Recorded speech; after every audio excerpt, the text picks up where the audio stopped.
Bonjour, bienvenue à l'Assemblée générale annuelle d'Agri-Carrière, le comité sectoriel de la main-d'œuvre agricole.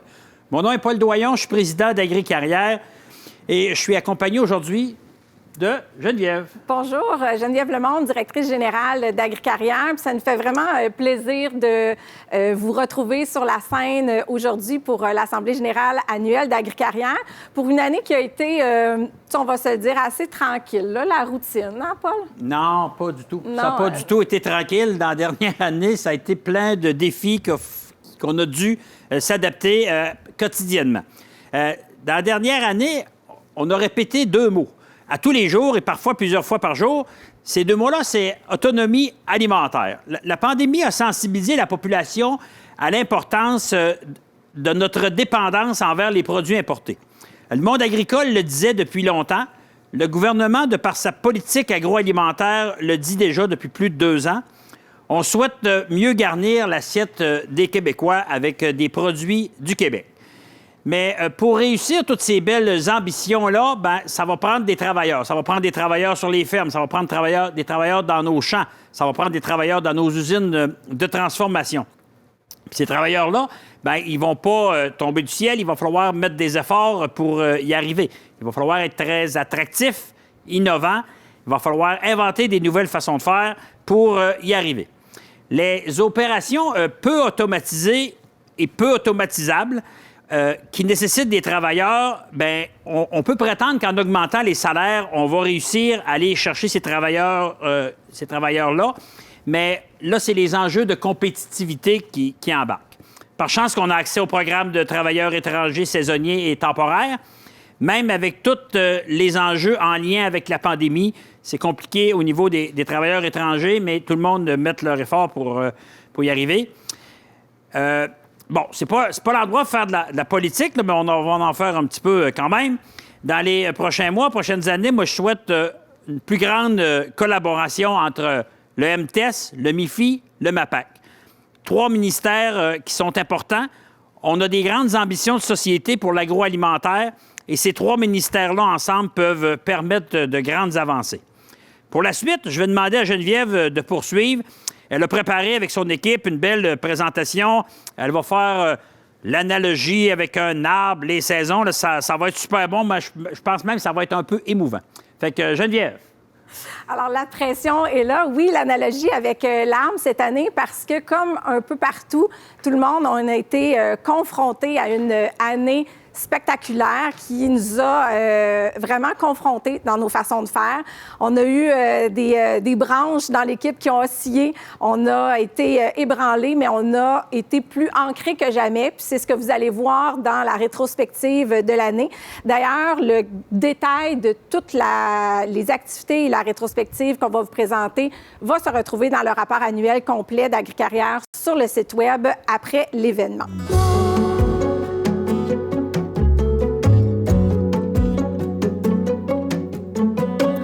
Alors, débutons avec la rétrospective 2020-2021, avec la saison du printemps 2020. Tout le monde, je pense, va se souvenir longtemps de la date du 13 mars 2020, une date qui a changé nos vies, où on s'est retrouvés tous à la maison, un peu ébranlés avec ce qui se passait, qui n'était plus dans un autre pays ou sur un autre continent, pardon. Ça se passait vraiment au Québec, cette pandémie. Et d'emblée, Agri-Carrière et son équipe, on a voulu appuyer les producteurs qui, on le sentait rapidement, leur stress et leurs préoccupations, entre autres par rapport à la venue compromise des travailleurs étrangers temporaires. Et dans ce cadre-là, après réflexion, discussion, brainstorming, on est arrivé avec la campagne J'y vais sur le champ, une campagne vraiment fort médiatisée dans les journaux, dans les médias télé, radio, parce que ce qu'on a fait, c'est un vaste appel à la population en leur demandant de l'aide, de l'appui aux travailleurs qui étaient à la maison, qui avaient perdu leur emploi à cause de la pandémie, pour venir prêter main forte aux producteurs agricoles durant la saison estivale. Parallèlement à cette campagne-là, il y a aussi des discussions et finalement une entente entre l'Union des producteurs agricoles et le MAPAC qui a permis d'instaurer un incitatif agricole pour toutes les personnes donc, qui s'inscrivaient à la campagne J'y vais sur le champ pour les attirer vers le secteur agricole. Donc, ce projet majeur de 43 millions de dollars conclu entre le MAPAC et l'UPA avec la collaboration d'Agricarrière a fait en sorte que plus de 16 000 candidatures partout à travers le Québec ont été reçues pour travailler sur les fermes. Et plus concrètement, c'est 1896 travailleurs qui se sont retrouvés dans les champs pendant la saison 2020 auprès de 928 entreprises agricoles, principalement évidemment en production maraîchère et dans les régions de la Montérégie et des Laurentides et issus de l'île de Montréal. Évidemment, les travailleurs étrangers temporaires sont aussi arrivés en sol québécois après quelques semaines de retard, si bien que le versement de cet incitatif agricole a été remis à plus de 12 000 travailleurs, que ce soit des travailleurs étrangers ou des travailleurs locaux, qui ont travaillé sur plus de 1350 fermes. Il y a aussi, dans le cadre de ce projet-là, des brigades terrain via les centres d'emploi agricole des fédérations régionales de l'UPA qui se sont déplacés sur quelques fermes pour aider et appuyer les producteurs qui avaient à intégrer et à former des nouveaux travailleurs qui avaient possiblement jamais travaillé en agriculture. En parallèle au projet de J'y vais sur le champ, on a continué à travailler à appuyer le mieux possible les producteurs. Et il y a Formé sur le champ aussi qui est venu en ajout quelques semaines plus tard. Formé sur le champ, c'était vraiment un appui concret aux employeurs qui décidaient justement de mettre l'épaule à la roue et d'embaucher de la main-d'œuvre qui n'avait pas d'expérience en agriculture et souvent dans l'attente de leurs travailleurs étrangers. Alors, Formé sur le champ a permis à plus de 360 entreprises d'accueillir, de former et d'intégrer les 1800 quelques travailleurs qui étaient inscrits à la campagne J'y vais sur le champ. Et finalement, un troisième projet aussi dans le cadre de la pandémie, Agricarrière a soutenu le Jardinier maraîcher, qui est une entreprise bien connue de Jean-Martin Fortier, qui permettait d'offrir, dans le cadre de ce projet-là, 25 boursiers qui pouvaient suivre donc la formation Master Class du jardinier maraîcher pour leur permettre d'apprendre, d'acquérir des nouvelles techniques en production maraîchère pour se diversifier, pour devenir plus polyvalent. Dans le cadre de la pandémie, là, c'était quelque chose qui était très apprécié qui a été très apprécié de ces 25 entreprises. Au cours du printemps 2020, oui, il y a eu tous ces projets de la COVID, mais on avait quand même encore un petit peu de temps devant nous avec l'équipe. Alors, on a décidé de finaliser et de lancer officiellement notre planification stratégique quinquennale 2020-2025 avec la collaboration de la firme Grivert qui travaillait avec nous sur ce projet-là. On n'a pas revu, évidemment, la mission du comité sectoriel parce que la raison d'être d'Agricarrière n'a pas changé. Par contre, on a travaillé la vision pour être davantage des créateurs d'impact dans tous nos projets et dans nos événements. On a aussi ciblé 3 valeurs essentielles pour nous qui vont nous guider au cours des prochaines 5 années, qui sont la collaboration, l'audace et l'agilité. Et à travers tout ça, on a décidé de se donner comme aspiration pour les 5 prochaines années 5 cibles assez ambitieuses, donc d'être des catalyseurs auprès de tous les acteurs du secteur agricole, d'exercer aussi un leadership dans tout ce qui concerne l'intégration de la main-d'œuvre, qu'elle soit locale, familiale ou étrangère, de cultiver la passion pour les métiers agricoles, donc la valorisation et la promotion de nos beaux métiers agricoles, de propulser des pratiques innovantes en matière de gestion des ressources humaines et finalement, comme 5e et dernière aspiration, de s'assurer d'une offre de formation, qu'elle soit en présence, qu'elle soit numérique et en ligne, une offre de formation qui soit agile, innovante et attrayante. Et avec ces 5 aspirations viennent 8 projets porteurs très terrain et très concrets pour les 5 prochaines années. Vous allez d'ailleurs évidemment en entendre parler au courant de nos événements et dans les prochains mois et les prochaines années. Ces 8 projets porteurs vont avancer en parallèle jusqu'en 2025. Et finalement, pour conclure la saison 2020, qui a été pas mal occupée, comme vous pouvez le voir, on a décidé de dépoussiérer un peu notre ancien logo d'Agricarrière.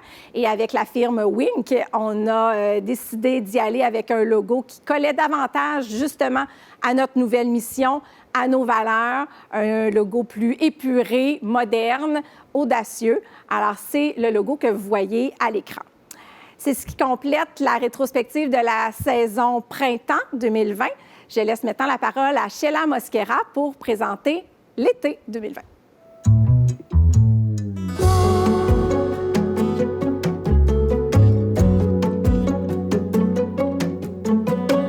Merci, Geneviève. En effet, oui, l'été 2020 a fait une grande différence dans notre vie. On a dû s'ajuster. Le 21 mars, tout a changé au niveau du service et le processus. On a eu des ajustements à fur et à mesure. On a eu des mesures sanitaires, notre protocole d'embarquement, l'accompagnement des travailleurs. Qu'est-ce que ça a donné? Nous avons eu plus de 3700 appels des Montréalais qui venaient donner un coup de soutien à notre producteur dans le champ. Le but, vraiment, c'est de les soutenir. On a eu 633 placements, 1997 jours personnes transportées dans les autobus. Comme vous voyez, nous, on a le service d'autobus qui partait de différents points de Montréal et de Longueuil. On a soutenu environ 90 employeurs agricoles desservis. Suite à la rétention et à la réflexion que nous avons fait à l'équipe, on a pris la décision d'y aller pour soutenir nos travailleurs. Le but, c'était vraiment d'accompagner notre personne éloignée du marché du travail. AgriJob Plus signifie développement, soutien et accompagnement. Ça m'amène, je continue dans les projets, l'été 2020, j'en fais partie. C'est la formation, on a formé plus de 70 personnes. C'est un outil pour découvrir et aimer les métiers. L'agriculture, ça fait partie de nous. Aux journées typiques, les attentes, les soutiennent, comment ça passait directement dans le champ. Suite à ce programme-là, on était tout le temps en concertation. On a fait différentes réunions, 8 rencontres avec toutes les équipes des différentes régions. Ce travail en équipe, c'était tout le temps de la disponibilité, des modes de solution.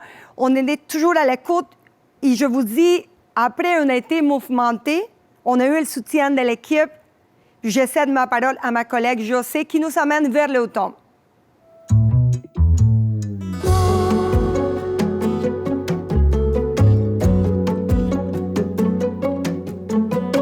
Et donc, on a commencé l'automne avec les tournages de notre formation. En fait, c'est une web-série formative sur l'emploi de travailleurs étrangers temporaires. Cette formation-là va être disponible bientôt, puis ça suit le parcours d'un producteur qui décide d'engager un travailleur étranger. OK. Donc, à l'automne, on a aussi débuté des travaux pour plusieurs projets de formation, dont 2 sur les robots de traite en production laitière. Une qui s'appelle « Je pense au robot » et l'autre « Je travaille avec un robot ». On a aussi débuté les travaux d'une formation, en fait, une trousse de formation et d'intégration pour les ouvriers en production laitière, qui va être en français, en espagnol et en anglais. On a aussi travaillé sur des vidéos et des affiches sur la prévention du harcèlement en milieu de travail agricole. On a aussi entamé une production, une formation, en fait, sur la phytoprotection. Cette formation-là, en fait, ça va être sur les 5 étapes de la GIEC. Et puis, en décembre 2020, on a lancé la formation « Gérer avec succès un enclos d'hivernage pour les producteurs de bovins ». Donc, voilà pour les travaux qu'on a fait à l'automne. Ce qui m'amène à parler du lancement de Cible. Cible, c'est notre nouvelle plateforme d'apprentissage en ligne. En fait, c'est un espace numérique d'apprentissage. Cible, c'est 3 portails. En fait, c'est portails publics qui s'adressent principalement aux producteurs et travailleurs agricoles. On a aussi un portail qui est destiné principalement aux travailleurs étrangers temporaires. Ça regroupe toutes nos formations en espagnol. Et on a un 3e portail qui s'adresse davantage à nos intervenants de nos programmes d'insertion et d'intégration en emploi, dont Ferme Emploi, Agri-Emploi. Puis on a aussi des outils pour nos enseignants d'agri-francisation. Donc, on a lancé tout ça. En fait, la plateforme, on l'a travaillé avec une compagnie de Québec, SVI Solutions. C'est 100% québécois, fait que c'est vraiment tendance. Et on est très fiers parce qu'on a fait, en fait, on a eu plus de 600 utilisateurs sur la plateforme depuis le lancement. Donc, ça va super bien. Du côté des collectifs régionaux en formation agricole, bien, nos répondants en formation n'ont pas chômé non plus. Il y a eu plus de 84 500 visiteurs sur U+. Aussi, on a remarqué vraiment une croissance marquée des formations en ligne. En fait, ça a doublé, probablement à cause de la pandémie. Mais on a passé de 482 participants à 936, ce qui est quand même une bonne croissance. Du côté des collectifs, on a aussi fait former 566 groupes pour les formations, ce qui donne un total de 13 022 heures de formation qui a été donnée pour un nombre de participants à 7 104 pour la formation continue. Donc, c'est vraiment bon. On continue. Du côté de nos programmes d'apprentissage en milieu de travail, notre collègue Louise a continué à faire la promotion active, malgré le fait qu'elle ne pouvait pas se déplacer en entreprise. Elle a fait de la promotion, entre autres, à travers des événements virtuels. Elle a rédigé des articles. Elle a aussi développé des outils de promotion et de soutien pour les agents de Service Québec. Elle a analysé les enjeux et les besoins pour les métiers d'ouvrier en production laitière et séricole. On a terminé une nouvelle norme professionnelle pour le métier d'ouvrier en production porcine. On a aussi débuté des travaux pour le développement de nouveaux outils numériques, également aussi pour le métier d'ouvrier en production porcine. Donc, c'est ce qui complète la partie de l'automne. Je vais laisser la place à ma collègue Cynthia Lamontagne.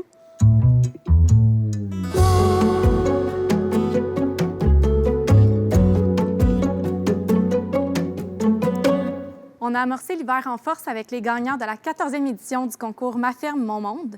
Donc, le concours cherche à souligner les entreprises agricoles québécoises qui ont décidé d'investir du temps et de l'énergie à la mise en place de bonnes pratiques en gestion des ressources humaines. Donc, le gagnant du Grand Prix, assorti d'une bourse de 1 000 qui a été remise par l'UPA, est les fermes Roland Pigeon et Fils de Saint-Rémy en Montérégie-Ouest. L'entreprise a remporté le concours grâce à sa grande volonté de vouloir recruter de la main-d'œuvre locale en contexte de pandémie. Ensuite, la mention spéciale du jury qui a été remise par La Terre de chez nous et qui est assortie d'une bourse de 500 a été remise au Jardin bio Campanipole de Sainte-Geneviève-de-Batiscan en Mauricie. L'entreprise a été récompensée grâce à sa bonne répartition des tâches liées aux gestions des ressources humaines entre tous ses dirigeants. Si vous désirez en apprendre davantage sur les gagnants du concours Ma ferme, mon monde, je vous invite à aller voir les vidéos qui sont disponibles sur la chaîne YouTube d'Agri-Carrière. Félicitations aux gagnants de cette 14e édition. Nous avons poursuivi l'hiver avec les colloques Conversation RH. Agri-Carrière s'est donné comme objectif d'aller visiter chacune des régions administratives du Québec d'ici les prochaines années. Toutefois, en raison de la pandémie, nous n'avons pas pu nous déplacer physiquement dans les régions cette année. Toutefois, ça ne nous a pas freinés. On a décidé de se tourner vers un mode virtuel. Nous avons donc visité virtuellement l'Abitibi-Témiscamingue le 24 février et la Chaudière-Appalaches le 24 mars. On a réussi à réunir un total de 33 participants qui ont eu droit à des conférences vraiment inspirantes sur les sujets de la main-d'œuvre. Les colloques Conversation RH vont se poursuivre à l'automne 2021, donc restez à l'affût. Finalement, Agri-Carrière a poursuivi le chantier d'optimisation des centres d'emploi agricoles. Les centres d'emploi ont connu une très forte croissance durant les dernières années, donc ça devenait nécessaire pour Agri-Carrière d'aller améliorer la coordination des centres d'emploi régionaux et aussi d'optimiser leur offre de services. Pour ce faire, on est allé cibler les plus grands enjeux auxquels font face les employeurs, puis à partir de là, on va pouvoir déterminer les outils et services à développer pour répondre à leurs besoins. Donc, le premier est d'attirer, de recruter et d'intégrer de la main-d'œuvre. Le deuxième, de développer les compétences des employeurs et celles de leurs employés. Le troisième est d'offrir un environnement de travail conforme, sain et sécuritaire. Et finalement, on va développer des outils pour qu'ils puissent bien gérer leur équipe de travail au quotidien. Aussi, le chantier d'optimisation nous a amenés aux travaux de rédaction d'une politique sur la main-d'œuvre agricole. C'est ce qui conclut la saison hivernale. Donc, je vais céder la parole à Geneviève Lemonde qui va vous parler des projets continus chez Agri-Carrière.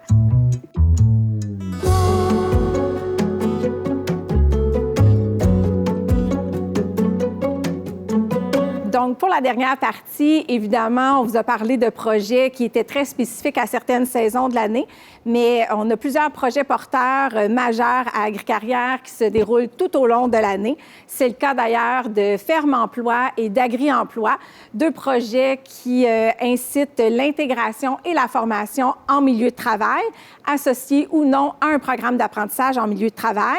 Dans le cas de Ferme Emploi, même en année de pandémie, on a eu 39 jumelages de travailleurs et d'entreprises cette année dans les métiers d'opérateurs de machinerie agricole, d'ouvriers en production laitière, porcine, séricole et avicole. Et fait intéressant, 30 de ces jumelages-là ont été réalisés dans la région du Bas-Saint-Laurent. Du côté d'Agri-Emploi, 42 jumelages ont été réalisés cette année dans des productions telles que la production bovine, ovine, pomicole, apicole, acéricole et maraîchère, et ce, dans toutes les régions du Québec. Du côté du projet Agri-francisation, ça s'est poursuivi de façon très importante cette année. Même en pandémie, nos enseignants en francisation qui se déplacent habituellement sur les entreprises pour accroître le vocabulaire et l'aisance en français de nos travailleurs étrangers pour la plupart ou nouveaux immigrants. On a pu continuer ces mandats-là cette année sous forme virtuelle, si bien qu'il y a eu 106 mandats en cours au cours de l'année 2020-2021, dont 50 de ces mandats-là étaient en production laitière et 40 dans la région du centre du Québec. Et finalement, nos projets COUD, nos projets de courte durée impliquant des centres de formation professionnelle et donc de la théorie dans les écoles et de l'alternance avec des stages en milieu de travail. 5 centres de formation professionnelle étaient impliqués dans nos ententes cette année.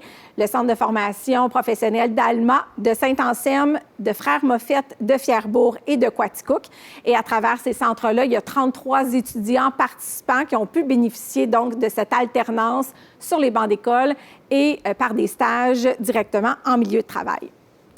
Alors, c'est ce qui conclut presque notre rétrospective parce qu'on ne voulait pas passer sous silence le lancement d'AgriConnexion qui s'est passé quelques jours après notre fin d'année financière du 31 mars.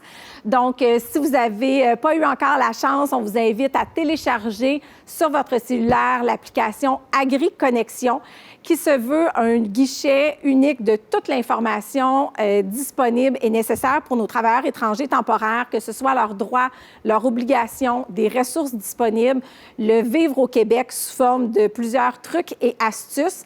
Et ce qui est intéressant, c'est que l'application se lit en fait dans la langue par défaut de votre téléphone. Alors, vous pouvez y voir aussi les informations en français et rediriger vos travailleurs étrangers sur l'application qui, pour eux, sera en espagnol. Alors, c'est ce qui conclut véritablement notre rétrospective de l'année 2020-2021 d'Agricarrière.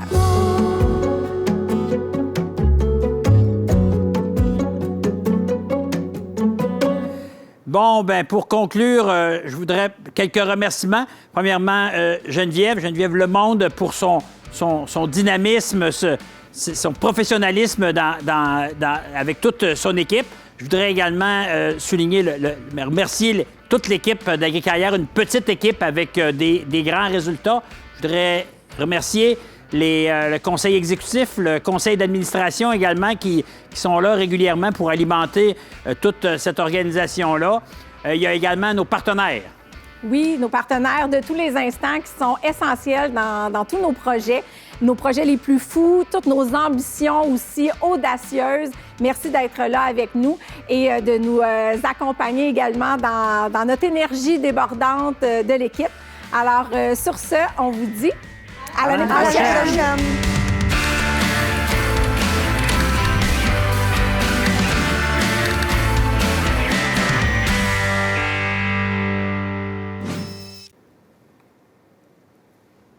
C'était pas tant plus ensemble. On peut rester un peu plus longtemps pour le finir. On n'est pas trop choral, hein? Non, mais C'est pas notre non, mais moi, je pense qu'on a fait tous... je suis en arrière, là. On a fait tous oui. Oui.